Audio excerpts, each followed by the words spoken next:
For those who are very creative but high in neuroticism, how should one work to gain emotional stability in order to go out into chaos to do more creative things? That's a really good question. You know, I learned about that by reading Jung's works on alchemy, weirdly enough. And so back again in graduate school when I was starting to write Maps of Meaning and really tearing myself apart psychologically, trying to understand evil, I suppose, the evil of the Cold War and the evil of the individuals who composed Nazi Germany and Stalinist Russia.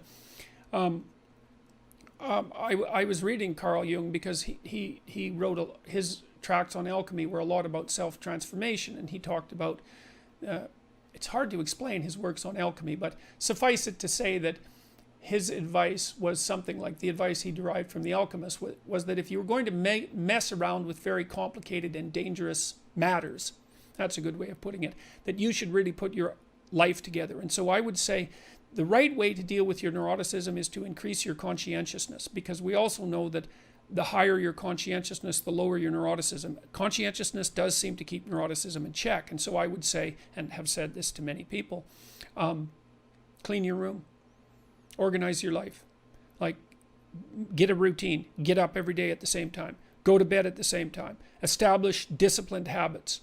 And that will help a lot. Schedule, and here's how to use a schedule. Use a calendar, use Google Calendar, but don't use it as a tyrant.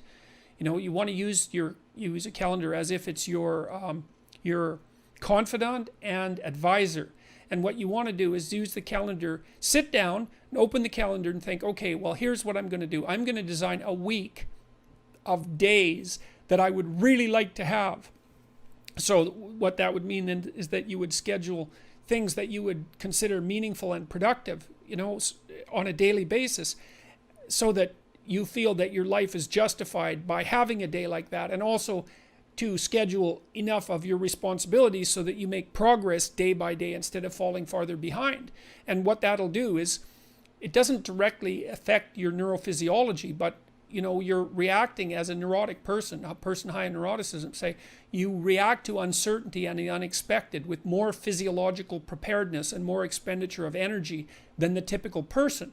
And so what you want to do is organize your surroundings, because it's a lot easier to organize your surroundings, at least to begin with, than it is to do radical reconstruction on your fundamental temperament, which you might not be able to do at all.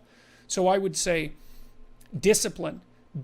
And the other thing I would say for creative people, and this is true for people in general, but it's really important for creative people, is that if you want to be creative, which is very, very dangerous and very, very unlikely to succeed, although absolutely necessary if you happen to be high in openness, is that you should organize the rest of your life, except for your creative endeavors, in a pretty traditional and conservative manner, if you can do that. Because what that does is buttress you against the unexpected and give you some stability on many, you know, along many of the potential dimensions of your life. And that frees you up to take larger risks in the creative domain.